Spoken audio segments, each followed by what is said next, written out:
मोक्षमार्गस्य नेतारं नेतारं कर्मयोगताम् व्यापारं विश्वतत्त्वानां वन्दे सद्गुणवत्। तत्वा सूत्र में अपनी चर्चा 5 भावनाओं पर चली और जिसमें चौथे व्यक्ति 5 भावनाओं पर विचार कर रहे हैं और चौथे व्यक्ति 5 भावनाओं में कल हमने बड़े एक सुंदर और प्राथमिक विषय जिसे अपन कहें सील की 9 बात। सील की 9 बात मतलब सील की 9 बात कौन कौन सी होती हैं जिनका पालन ज्ञानी करते हैं और उनकी चर्चा और उनके मनोवैज्ञानिक जो एस्पेक्ट है उस मनोवैज्ञानिक एस्पेक्ट पर हमने चर्चा की। इस संदर्भ में किसी को कोई पूछना है, प्रश्न कुछ कॉमन होते हैं, वो इस प्रकार के होते हैं भैया, जब हम अध्यात्म की बात करते हैं तब तो ऐसी कोई बात आती नहीं है, सबको तो फिर स्त्री पुरुष का भेद क्यों, है ना। तो ये सील में भी इसकी आजकल के कुछ नए आधुनिक लोग इस तरीके के तर्क बहुत देने लगते हैं। तो ये पुराने जमाने की बात है, बराबर। अब इस नए जमाने में तो सब साथ में पढ़ते हैं, साथ में जॉब करते हैं, तो ये कहाँ तक पॉसिबल है। तो मैं एक ही बात कहता हूँ कि सत्य कभी पुराना नहीं होता। सत्य जो है अनंत काल पहले भी वही था, आज भी वही है और अनंत काल बाद में भी वही है, क्योंकि परिस्थिति बदली है, जीव का मन नहीं बदला। और ये जो विकार है ये मन के दूर करने के लिए, बाहर की व्यवस्था के लिए नहीं। समझ में आए? मन को आचार्यों ने गहराई से समझा और उसको समझने के बाद में उन्होंने ये उपाय हमें बताए। अगर तुम्हें अपना शील स्वभाव इष्ट है, बार बार इस बात पर जोर दिया जा रहा है, अगर आपको अपने शील स्वभाव की परवाह ही नहीं हो तो फिर कोई नियम अप्लाई नहीं होते। सारे नियम किस पर अप्लाई होते हैं कि जिन्हें अपना शील स्वभाव प्रिय है। तो जिन्हें अपना शील स्वभाव प्रिय है उनके लिए सारी की सारी बातें हैं। जिनको शील स्वभाव प्रिय ही नहीं हो उनके लिए बात नहीं है। इसलिए थोड़ा इस बात का विचार करते हुए अपन आगे चलेंगे। और ये जो बात कही वो बिल्कुल सही है और हमें यथा योग्य इस बात को अप्लाई करने की कोशिश करना चाहिए, क्योंकि ये सनातन सत्य है, कोई टेम्पररी बात नहीं। ठीक है, अब अपन चलते हैं 8वें नंबर का व्रत जिसे कहा गया है परिग्रह परिमाण व्रत। कौन सा व्रत? परिग्रह परिमाण व्रत। सबको आवाज आ रही है ना? है? आ रही है? मुझे किसी हाँ सर आ रही है। ओके, क्लियर आ रही है ना? पता चला मैं एक बोलता जा रहा हूँ और आप लोग अपनी बोलते हैं। ऊपर से फिर क्या होता है ना, ये अगर सब सामने है तो मैं थोड़े हाव भाव भी पढ़ लूं, लेकिन सामने होते हुए भी सब गायब रहते हैं तो मैं क्या करूं? है तो वो उससे पता नहीं चल पाता है कि भाई क्या है, कहाँ पर है। तो ऐसा ना हो कि मैं अकेले में ही गहन अंधकार में चीख रहा हूँ और मेरी चीत्कार कहीं तक पहुंची नहीं। तो बोलते जाना चाहिए।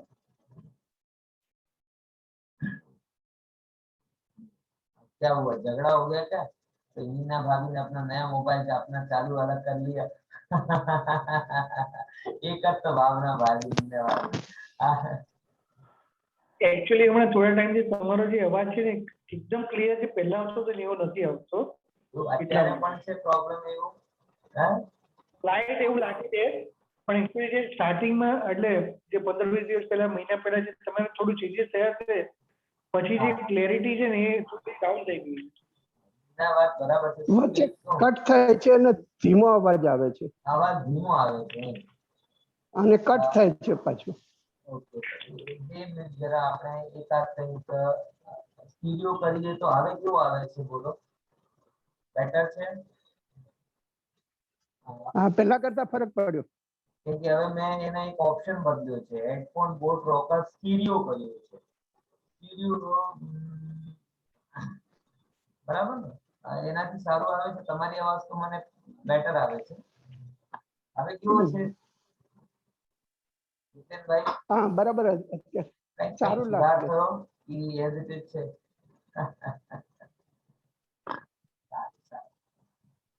ચલો કઈ વાંધો નહીં.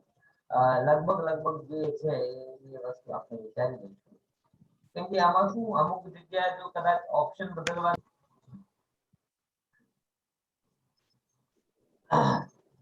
હવે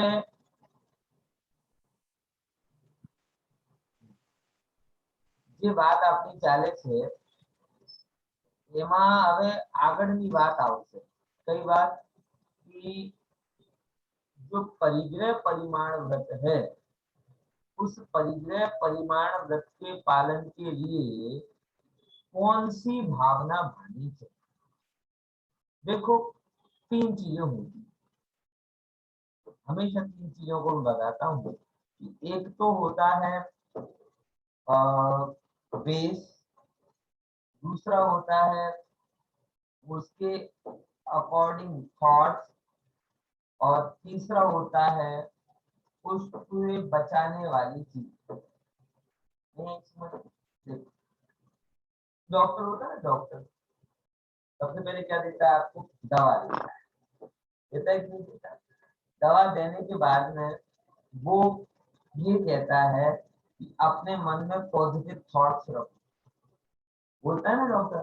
और ये बहुत क्लियर कहते हैं कि अगर आप ऐसा सोचोगे कि मैं स्वस्थ हो रहा हूं तो आप स्वस्थ हो जाओगे, और अगर आप ऐसा सोचोगे कि मुझे तो कोई दवा लग ही नहीं रही है, अंदर में ये लग रहा है कि नहीं मुझे तो कोई असर हो ही नहीं रहा, तो आप स्वस्थ नहीं हो। ठीक है ना? तो डॉक्टर ने सबसे पहले आपको दवा दी, और दवा देने के बाद में आपको ये भी बोला कि इस तरीके का विचार आप मन में करो। और इतने नहीं, तीसरे नंबर पर एक बात बोली कि ये काम मत करो। बोली कि नहीं बोली? 3 चीजें डॉक्टर ने बोली आपको जब भी आप डॉक्टर से मिलने गए। सबसे पहले आपने डॉक्टर से क्या कहते हैं दवा ली, दवा के बाद में फिर आपने उसको बोला कि भैया ये भाव रखो और ये दोष से बचो। तो आचार्य जी 7वें अध्याय में आपको तीनों चीजें बताए। 7वें अध्याय में तीनों चीजें आपको बताए। सबसे पहले वो आपको व्रत की दवा देते हैं। क्या समझे? क्या देते हैं आपको? व्रत की दवा। फिर व्रत की दवा देने के बाद में वो आपको भावनाओं की पॉजिटिविटी देते हैं।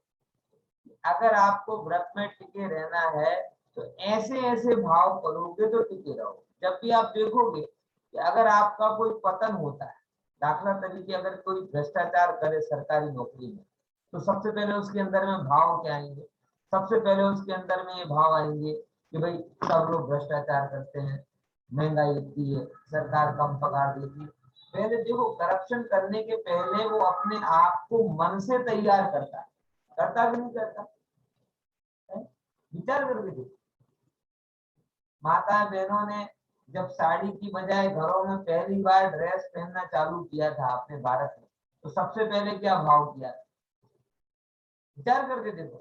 બધા પહેરે છે, પહેલાની બહુ પહેરે છે, પહેલાની છોકરી પહેરે છે, પછી ડ્રેસમાં કમ્ફર્ટેબલ હોય છે, સાડીમાં આમ હોય છે, પહેલામાં તેમ હોય છે। बोलो, हर काम को करने के पहले मन में कितने सारे विचार करते हैं। आप क्या समझते हैं? आपका कार्य जो है ना, वो आपके कंटिन्यूअस होने वाले भावों का परिणाम है। आप समझ लो इस बात। आज अगर आप नकारात्मक विचार अपने मन में रखे हो तो समझ लो अल्प स्वल्प काल में वो पाप में नकारात्मक कार्य आपके जीवन में होगा होगा और होगा। और अगर आज आप अपने जीवन में पॉजिटिव विचार रखे हुए हो, पाप से दूर होने का, विकारों से दूर होने का, तो आप अल्प स्वल्प काल में वो उससे दूर होगे ही होगे। ऐसे ही नियम, क्योंकि आपके कार्य आपकी भावनाओं का ही फल है। इसीलिए आचार्यों ने व्रतों के पहले भावना बता दी। समझ में आया? व्रतों की परिभाषा तो बाद में बताएंगे, लेकिन व्रतों की परिभाषा के पहले क्या बता दी? भावनाएं बता दी कि ऐसे ऐसे भाव रखोगे तो आपके 5 व्रत लंबे चले, और ऐसे भाव रखोगे तो 5 व्रत नहीं चलेंगे। बात समझ में आ रही है? तो आपको भी देखो, मैं आपको भी सलाह देता हूँ, चलो स्वाध्याय की भावना बोलो, ये 5 व्रत को हटा के।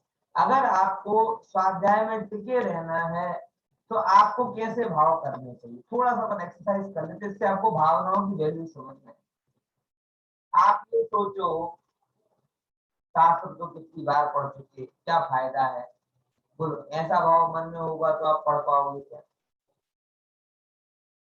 आप ये सोचो, अरे पंडितों का तो काम है ये पढ़ाने का, अपने को तो अपनी सुविधा के हिसाब से पढ़ना चाहिए, ऐसा भाव होगी तो पढ़ पाओगे क्या? विचार कर। आप ये सोचो, अकेला पढ़ना पढ़ना थोड़ी काम हुआ, जीवन में कुछ करना पड़ता है, ऐसे विचार करोगे तो समझ पाओगे क्या? है? मतलब अगर आपको स्वाध्याय करना है तो आपके अंदर में कैसे, देखो जैसे शरीर के लिए भोजन जरूरी है, ऐसे आत्मा के लिए स्वाध्याय। जैसे अपने रूप की प्रशंसा हम अनंत बार सुनते हैं, वैसे आत्म वैभव की प्रशंसा अनंत बार सुनने पर भी हमें अरुचि नहीं होती। जैसे हमारे लिए शरीर के रोग दूर करने वाले डॉक्टर हितकारी होते, उपयोगी होते, उनका मान होता है, वैसे आत्मा के रोग को दूर करने वाले ज्ञानी जनों का भी हमें मान होना चाहिए। जैसे हम नौकरी में नियमित रहते हैं, वैसे हमें स्वाध्याय में नियमित होना चाहिए। जैसे अगर हाथ में पड़ा हुआ रत्न खो जाए तो कितना दुख होता है, अथवा जेब में पड़े हुए रत्न को संभालने के लिए हम कितना ध्यान रखते हैं, वैसे ही आप देखना, जैसे हाथ में, वैसे जिनवाणी की बात खो जाए तो हमें दुख होना चाहिए, और जो बात अंदर में आ गई उसको संभाल के रखना चाहिए। ऐसे आप पॉजिटिविटी के साथ में स्वाध्याय की कदर करोगे तो आपको बारंबार स्वाध्याय करने का मन। पॉइंट समझ में आया कि नहीं? देखो, भावनाओं की एक खूबी है कि आप जैसा भाव करोगे वैसा हो जाए। ख्याल में आया कि नहीं? जैसा भाव करोगे वैसा हो जाए। आप नेगेटिव विचार करते जाओगे, कोई नेगेटिव विचार करो ना तो भगवान भी आपको कुछ नहीं। विचार करके देखो, समोसरण के सामने खड़े हो गए, विचार जवाब दो ना, गुरुदेव कहता था समोसरण में गयो ने कोरो आगे, अब वो काम जवाब समोसरण, बोले भाव रख सकते नहीं रख सकते। और अगर आपका भाव है तो आप एक अभण व्यक्ति से भी सीख सकते। जगत में भाव की बहुत कीमत। जगत में अच्छा बुरा कुछ नहीं होता, सर बताओ, मेरा अनुभव है। जो भी हम अच्छा बुरा कह रहे हैं ना, वो कुछ नहीं है, हमारे उस समय के भावों के अनुसार होने वाला दृष्टिकोण ही है, वो हमें अच्छा बुरा लग रहा है। बाकी जब हमारे भाव अच्छे नहीं होते, मन अच्छा नहीं होता, कोई प्रेम से भी बातें करे तो गाली जैसी लगती है, और जब मन प्रसन्न होता तो गाली भी दे तो हम ताली देते, अरे वाह क्या बात है। होता है कि नहीं होता, ईमानदारी से बात। यानी जगत में सच बता रहा हूँ, जो जो अपना लग रहा है उसकी हर चीज अच्छी लगती, जो शत्रु लग रहा है उसकी हर चीज बुरी लगने लगती। अरे कल तक जो अपना लगता था, मतलब, और वो आज ऐसा हो गया कि शक्ल देखना तक पसंद नहीं आ रही। ये सब वो किससे राय थे? ये सब आपके भावनात्मक जगत पर चलते हैं। इसीलिए मैं आपसे कह रहा हूँ कि भैया भावनाएं बड़ी महत्वपूर्ण है ना। आप जो भाव और भावना में क्या अंतर है, एक और बात अंतर समझ लो। भाव और भावना में क्या अंतर है भैया? स्वाध्याय की भावना बताई ना, ऐसे पूजन की भावना हो सकती कि नहीं हो सकती, ऐसे गुरु की सेवा की भावना हो सकती कि नहीं हो सकती, दान की भावना हो सकती कि नहीं हो सकती, विचार करो, समय सार की भावना हो सकती कि नहीं हो सकती, सबकी भावना। ये सब मैं होमवर्क दे रहा हूँ आपको, आप लगा ना कैसे भाव हो सकते। भाव और भावना में क्या अंतर है, थोड़ा ये और बता दो, चलो फिर बात आगे बढ़ाते हैं। क्या अंतर है भाव और भावना में, बताओ। थोड़ा सा ट्राई करके बोलो।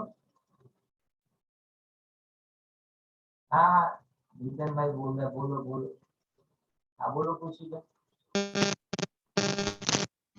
सर शायद भाव जो है वो नेचुरली जो भाव आ जाते हैं उसे भाव कहते हैं, और जो भावना मतलब जो चिंतन हमें निरंतर करते रहना चाहिए या भावना भानी चाहिए उसे शायद भावना कहते हैं। तालाब का नाम भाव है और दूध का नाम भाव है। तो मैम जो एक बार हो गया, पानी जम गया, वो कहलाता है भाव। और जो बहता रहता है उसी रूप में कॉन्टिन्यूअस होता रहता है, निरंतर होता रहता है, जो बहता स्वरूप है लेकिन बहने पर भी निरंतर है, वो क्या कहलाती है? भाव। देखो संसार अकेले भाव से नहीं टिका, संसार की एक अलग भावना, विकार की एक अलग भावना। हर विकार, हर कषाय अपने अंदर में एक धारावाहिक प्रवाह है, एक कंटिन्यूअस प्रोसेस है, सीरीज है। एक भाव से दूसरा भाव, दूसरे भाव से तीसरा भाव। आप विचार करें या ना करें, आप सोचें या ना सोचें, एक सांसारिक भाव दूसरे सांसारिक भाव को जन्म देता है, दूसरा सांसारिक भाव तीसरे को। ऐसे करते करते ये संसार के भावों की सीरीज चलती है। क्या करो, दुकान पे गए, कमाने का भाव आया, कमाने के भाव से फिर ये लोभ का भाव हुआ, लोभ का भाव हुआ तो वहां पे किसी काम वाले ने बराबर काम नहीं किया, क्रोध का भाव हो गया बराबर। उसी समय फिर कोई आया, कोई विचार आया, उस ग्राहक के साथ में आप हंस के बातें कर रहे हो लेकिन तो भी एक अलग भाव चल रहा है। मतलब एक से दूसरा भाव, दूसरे से तीसरा भाव, तीसरे से चौथा भाव। मतलब संसार के भावों का ही अलग अलग रूप में प्रतिफलन देखने को मिलता है। मिलता कि नहीं मिलता? धन को कमाने की लोभ जो हमारे अंदर में पड़ा हुआ होता है, उस भाव के कारण पैसा कमाने का भाव होता, पैसा बचाने का भाव होता। कि कितने भाव होते, मतलब भावना हमारे अंदर में पड़ी हुई है। बस यही है कि वो भावना दुर्भावना के रूप में है, उसे सद्भावना के रूप में बनाना। पॉइंट समझ में आया? भाव क्षणभर ही होता है और भावना निरंतर होती, समझे? भाव तालाब की भांति है, जो जो है सो हो गया, और भावना झरने की भांति है, जो उस रूप में उस दिशा में निरंतर बहती रहती। अगर आपको मोक्ष मार्ग में डटना है, अगर आपको मोक्ष मार्ग में टिके रहना है, तो मंदिर में आके एक बार सोच लिया कि मुझे तो मोक्ष में जाना है, इस भाव में मोक्ष ले जाने की ताकत नहीं। धारावाहिक रूप से मोक्ष की भावना चलेगी, उससे मोक्ष होगा। किसका जोर है? धारावाहिक है, ईयरफोन ले दो से कंटिन्यूअस पन का, निरंतरता का, निरंतरता का मान किसका है? निरंतरता। देखो भाई, अगर हम निरंतर संसार बढ़ा रहे हैं तो घटाने का उपाय भी निरंतर ही करना पड़ेगा ना, वो थोड़ी चलेगा। चलो, तो अब जो परिग्रह के मामले में कैसा, जो एक परिग्रह संज्ञा के पहले ये बात कहने का एक बहुत बड़ा हेतु ये था कि परिग्रह का अभाव हम गणित में बहुत ज्यादा होता कि नहीं होता? आप विचार करके देखो। तो मेरा एक रबारी मित्र है, वो बहुत बढ़िया बात कहता है कि वाणिया एटला भगवान ना भाणिया। શું કહે છે? વાણિયા એટલે કોણ? ભગવાનના ભાણિયા। એટલે भगवान तो अपने वितरागी हो गए, तन पर एक कपड़े का धागा तक नहीं रखा, और उन भगवान महावीर के नाम पर सर्वाधिक परिग्रह हम जैनों ने इकट्ठा कर लिया। कारण क्या है? हमने हिंसा के भाव को तो छोड़ दिया, हिंसा के भाव को तो बुरा भी मान लिया, लेकिन अभी भी परिग्रह को बुरा मानने के लिए मन से तैयार नहीं। सच बताओ, ओसामा बिन लादेन तो स्पष्ट रूप से पापी दिखता है, दिखता कि नहीं दिखता? लेकिन मुकेश अंबानी भी पापी दिखता है क्या? है? वो अभी तक टेस्ला वाला कौन है, इसकी बहुत चर्चा चल रही है, एलन मस्क, वो भी पापी दिखता है क्या? और हमारी बुद्धि तो ऐसी भ्रष्ट हो गई है धन के लोभ में कि वो अगर धन कमाने वाला हिंसा भी करे, चोरी भी करे, सुशील भी सेवन करे, सप्तव्यसन का भोग भी करे, तो वो भी हमें वो भगवान जैसा दिखता है, पाप नहीं दिखता। इससे बड़ा ब्रेन वॉश कोई हो सकता है क्या? कमाने के नाम पर जो उत्साह उछलता है, कल्याण के लिए भी वही उत्साह उछलता है क्या? क्या करो, ये सब चीजें हैं जो आपको सत्य की तरफ लेकर जाए। चार लोग अगर शेयर मार्केट की बात कर रहे हो और चारों के चारों धुरंधर हो, तो आपको भी लगेगा कि थोड़ी बहुत टिप हमें भी मिल जाए, बहती गंगा में हम भी हाथ धो लें। लेकिन चार व्यक्ति आत्म कल्याण की बात कर रहे हो, तब वहां इतनी गहराई से विचार आता है कि वो जो आत्मा की बात करके आनंद ले रहे हैं, मैं भी वो करूं। बोलो दिनेश। ये कमाने का भाव है, वो तो भाव हुआ, भावना क्या होगी? निरंतर भाव। दुकान पर कोई कमाने का भाव लेकर नहीं जाता, दुकान पर कमाने की भावना लेकर जाता है। जब ग्राहक है अच्छा। तब भी कमाने का भाव हो रहा है, नहीं है तब भी कमाने का भाव हो रहा है, बहुत सारे हैं तो भी कमाने का भाव हो रहा है, और कोरोना काल में दुकान पे शटर लगा हुआ है तो भी वो सब पूरा भावना ही है। ये बस कंटिन्यूअस प्रवाह में जो चला आ रहा है। आप सोचो, व्यक्ति के अंदर में पगार तो एक दिन मिलती है, लेकिन मुझे पगार मिले ये भाव तो निरंतर रहता है, तो वो कहलाई कमाने की भावना। और एक ऐसा साथ ज्यादा भावना हो सकती है, क्या? एक साथ ज्यादा भावना हो जितने सकती प्रकार है के या भाव ज्यादा भाव उतने हो सकती प्रकार की भावना। सब साथ में होती है। हाँ, अच्छा। क्योंकि आप देखो गहराई से ओ। विचार करो ना कि जितने सबको हो सारी भावनाएं जरूरी नहीं है। आप अपने अंदर में देखोगे तो कुछ चीजें हैं जो कंटिन्यूअस अपने दिमाग में चलती रहती है। लोग भी बोलते ना तो हम तो फूडी हैं, मतलब क्या है, उनको खाने खाने की भावना ज्यादा है। बहुत से बोलते भाई हम तो क्या है, वो ट्रेवलर, लॉस्ट ट्रेवलर, मतलब हमें तो तुम यहाँ जाओ वहां जाओ घुमाते फिराते रहो, दिन भर घूमते फिरते रहे। बहुत सारे लोग फैशन टाइकून बनना चाहते हैं, वो क्या चल रहा है क्या नहीं चल रहा है। बहुत सारे, मतलब हर एक के अंदर में आप देखोगे कुछ चीजें ऐसी हैं जो उसे बेहद परेशान करती है, करती नहीं करती। ये भाव भाव जितने प्रकार के भाव हैं उतने प्रकार की भावनाएं हो सकती है। बराबर। बेटर ये है कि हमारे अंदर में वैसे तो पाप के भाव ही ना हो, लेकिन अगर होवे तो भाव के जैसे रहे, और आत्म कल्याण के अकेले भाव ना हो, आत्म कल्याण की भावना रहे। क्या बोला? आई बात समझ में? बेटर क्या है कि पहले नंबर तो पाप के भाव ही ना हो, अगर उनकी लायकात होगी, पर्याय में उनके आने का क्रम होगा तो हो जाएगी, उनको आप बदल भी नहीं सकते। और कोई भी ग्रस्त ऐसा नहीं कह सकता कि भाई मेरे को तो कोई भाव होता ही नहीं है।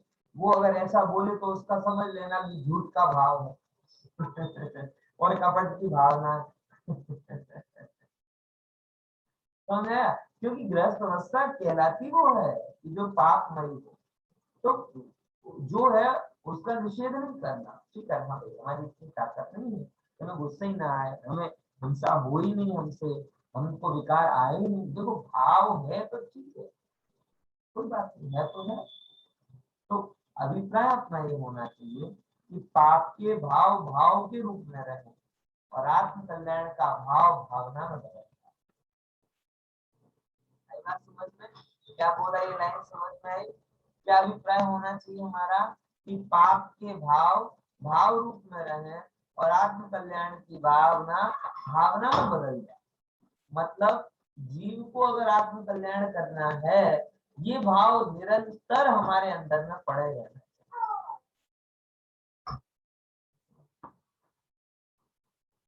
होता ही खो जाता है, होता है कि नहीं खोता, बताओ ना सर। आत्म कल्याण का भाव भाव ही रहता है।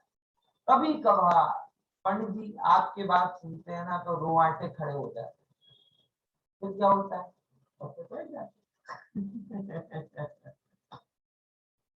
होता है कि नहीं होता है? ऐसा कई लोग बोलते हैं पंडित आपकी बात सुनते तो ऐसा लगता है कि यही कर लें, यही कर लें, यही कर लें, मतलब वो सोडा वाटर के जैसे उफान आता है। और फिर क्या होता है, मैं कहता हूँ खुश, ये क्या बता रहा है, हाँ हाँ। और संसार के भाव के लिए कोई निमित्त की जरूरत नहीं है। किसी निमित्त के बिना भी, किसी निमित्त के बिना भी, अकारण ही वो सारे के सारे भाव चलते रहते हैं। तो जितने भाव उतनी भावना, बराबर। आप जरा सूत्र का विचार करते हैं। हाँ, तो अपन थोड़ी परिग्रह की बात कर रहे थे कि परिग्रह की भावना हमारे अंदर में थोड़ी ज्यादा गहरी हो, इसीलिए हमने अहिंसा को जितने क्या कहते हैं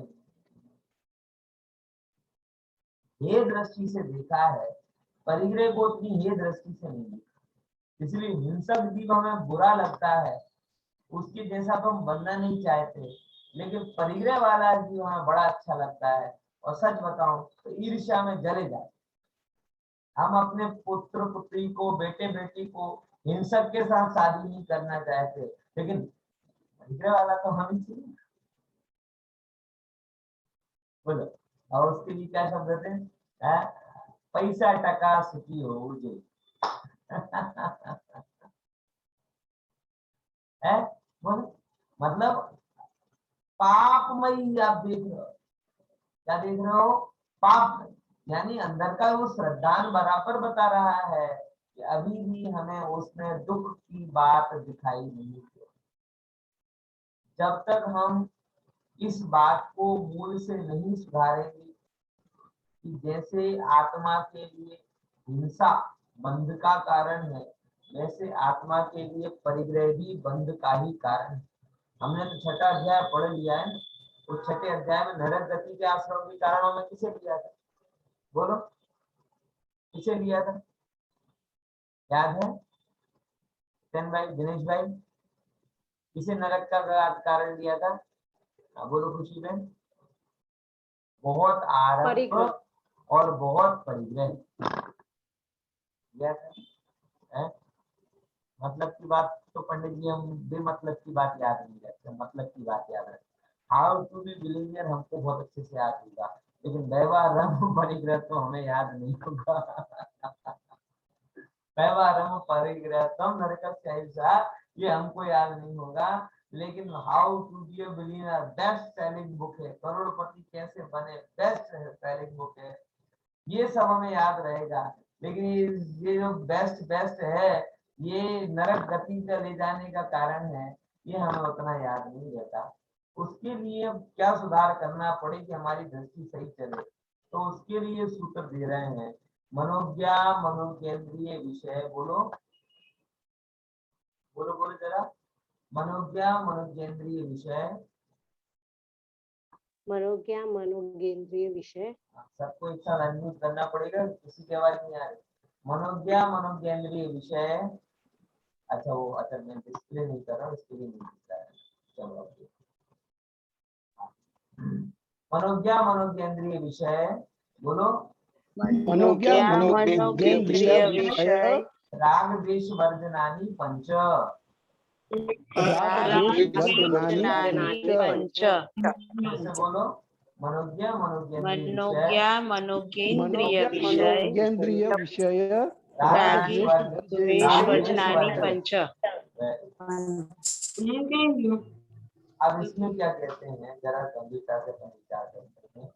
मनोज्ञ और अमनोज्ञ पदार्थों में, इसमें मनोज्ञ और अमनोज्ञ पदार्थों में राग द्वेष आदि का त्याग करना, बराबर उसी ही ब्रह्मचर्य वृत्ति, सॉरी परिग्रह परिमाण वृत्ति की भावना कहा गया है।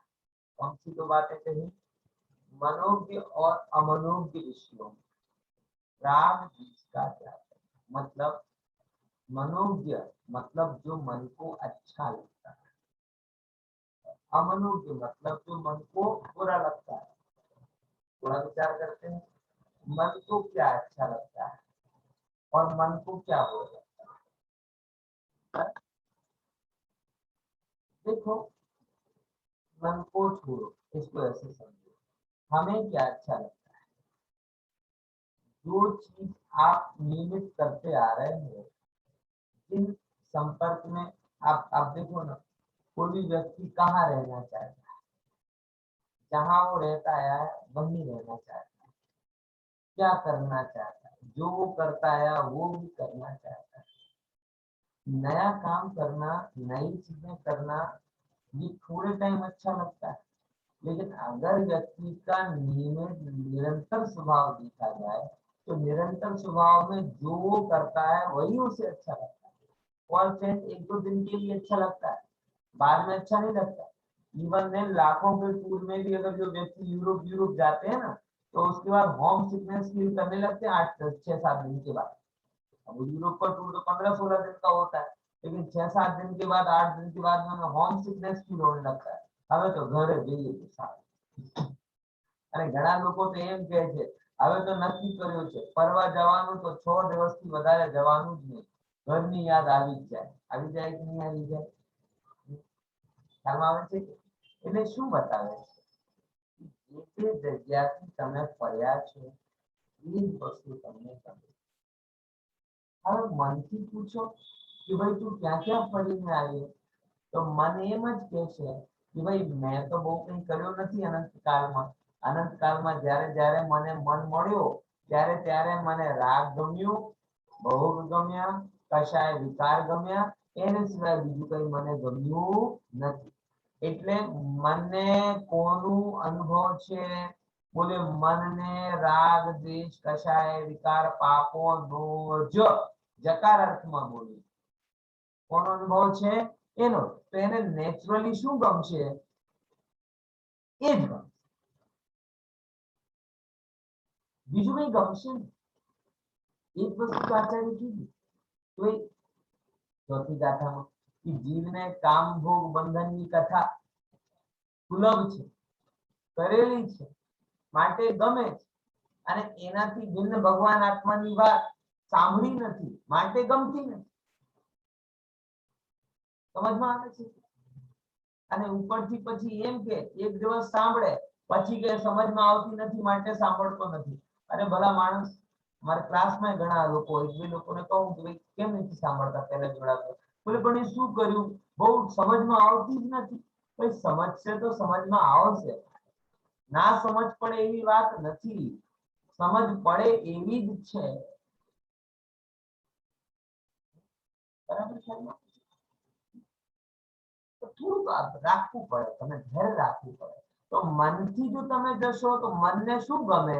બોલે જે મન કરતો આવ્યો છે એ ગમે। હવે તમને વિચાર કરવાનો છે, જે મન કરતા આવ્યો છે એનો ફલ શું થયો?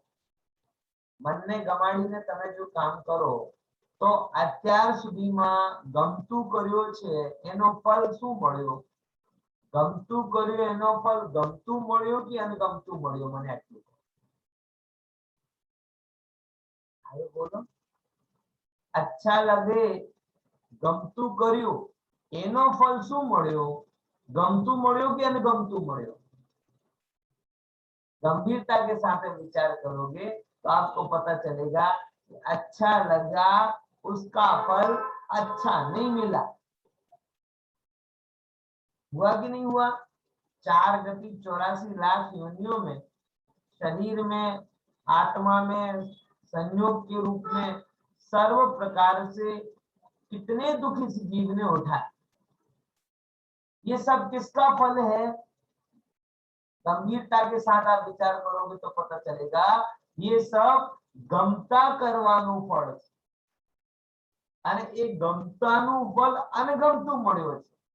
हवे એટલા માટે કહે છે કદાચ હિતકર હોય અને અનગમતું પણ લાગતું હોય તોય અવસર ચૂકવા જેવો નથી। દવા છે, દવા ગમતી હોય કે અનગમતી, હવે તો અત્યારે બહુ સરસ દવા આવવા લાગી ફ્લેવર વાળી આવે છે ને હવે દવા છોકરાઓને અમારો છોકરો તો દવા પીવાની જીદ કરે દવા પીવડાવો સ્ટ્રોબેરી સિરપ આવે ને આમ છે આપણા તો પેલા તો મમ્મી શું નીમનો કાળો એટલે એક એક પીવો તો અળુસીના પાન પીવો તો વોમિટ થાય હે અમને તો એ દવા ટેસ્ટી મળે तो सारी वस्तु છે પણ ना મળે तो कोई दवा को क्या इसके लिए छोड़ सकता है कि ना ना हूँ दवा इसलिए नहीं खाता कि मजा नहीं आती ये दूध पाक के जैसी मीठी नहीं है ये कचौड़ी के जैसी क्रिस्पी नहीं है ये पानी पूरी की जैसी स्पाइसी नहीं है है कोई कोई पूछे दवा अरे छोड़ भाई दवा को और गमतू होए कि अनगमतू होए दवा तो दवा से इसीलिए आपको ये कह रहा हूं कि हित की बात कल्याण की बात गमतू फल जोतू होए तो अनगमतू काम पण अत्यारे करવું પડે તો કરી લે क्योंकि ये मन को आप समझो मन मरीज है मन बीमार है मन अनादि के पापों का अभ्यस्त है और आप मोक्ष मार्ग में मन को आगे रखोगे तो वो मन आपको मोक्ष मार्ग से पीछे ले जाएगा आचार्य कहते हैं तो मन को पीछे रख दे ड्राइवर सीट पर ज्ञान को बिठा दे और बैक सीट पर मन को रख तो तेरी गाड़ी मोक्ष के स्टेशन पहुंच जाए तू ड्राइविंग सीट पर मन को रखता है और बैक सीट पर ज्ञान को लेके जाता है तो मन तेरी गाड़ी को घबरा देता बिगाड़ देता इसलिए मनोज्ञ और अमनोज्ञ विषय होने नहीं चाहिए हम ज्ञान को रखेंगे ज्ञान को ड्राइविंग सीट पे रखोगे तो मनोज्ञ पदार्थ भी ज्ञान का गेय है और अमनोज्ञ पदार्थ भी ज्ञान का गेय है और जब सब ज्ञान के गेय ही हैं तो किसका राग करें किसका द्वेष करें किसका संग्रह करें किसका त्याग करें किसको पकड़े किसको छोड़े तो सर्व पदार्थों से आप तटस्थ न्यायिक भाव के अनुसार